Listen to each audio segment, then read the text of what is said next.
নিয়ে নিয়েছি। এখন জল দিচ্ছি, বা হাতের বাঁশটা নিয়ে নিয়েছি,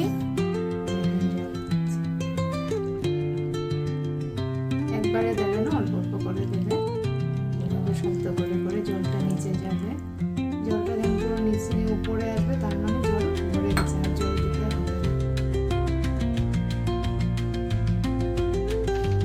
এটা এখন মুখটা বন্ধ করার জন্য পেপার, আধা টুকরা পেপার পুরোটা নিয়েছি। এইভাবে ভাঁজ করে হয়ে গেছে তো, এখন এইভাবে এইভাবে করে করলাম।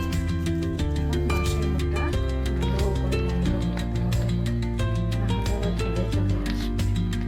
চাকা দিয়ে দিয়ে দিয়ে দিয়ে গ্যাসে করবো, কারণ আমার তো চুলা নেই। চুলাতে করলে ভালো হয়, এইভাবে একসঙ্গে দুটো দেওয়া যাবে। চারটা বানাবো,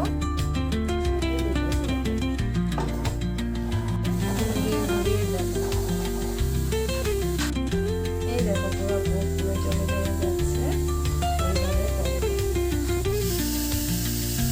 এই দেখো আস্তে আস্তে হয়ে গেছে, দেখেছো? প্রেশার কুকারে সিটি যেরকম মারলে যে শব্দটা হয়, শব্দ হচ্ছে। খুব মজা লাগছে না? তোমাদের চুলা থাকলে চুলাতে করবে, আমার তো চুলা নেই, আমি গ্যাসেই করছি। এটাও সুন্দর হয়, ভালো হয়। এই দেখো আমার চুঙ্গা পিঠা হয়ে গেল। আমি পরে ভেঙে দেখাবো, একটু ঠান্ডা হয়ে নিক, তারপর আমি দেখাবো। এই দেখো এখন এটাকে ভাঙবো, কিভাবে বাড়ি দেবো।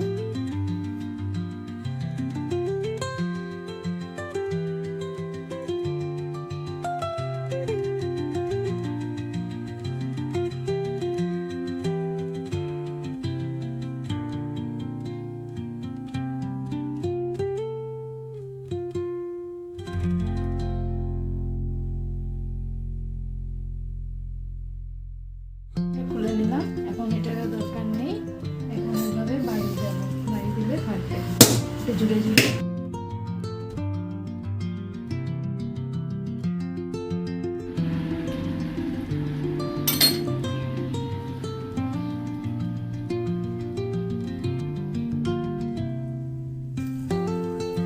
এই দেখো আমার চুঙ্গা পিঠা হয়ে গেছে। ডিম বড়া দিয়ে, মাছ ভাজা দিয়েও খেতে পারো। এভাবে তোমরা বানিয়ে খাবে।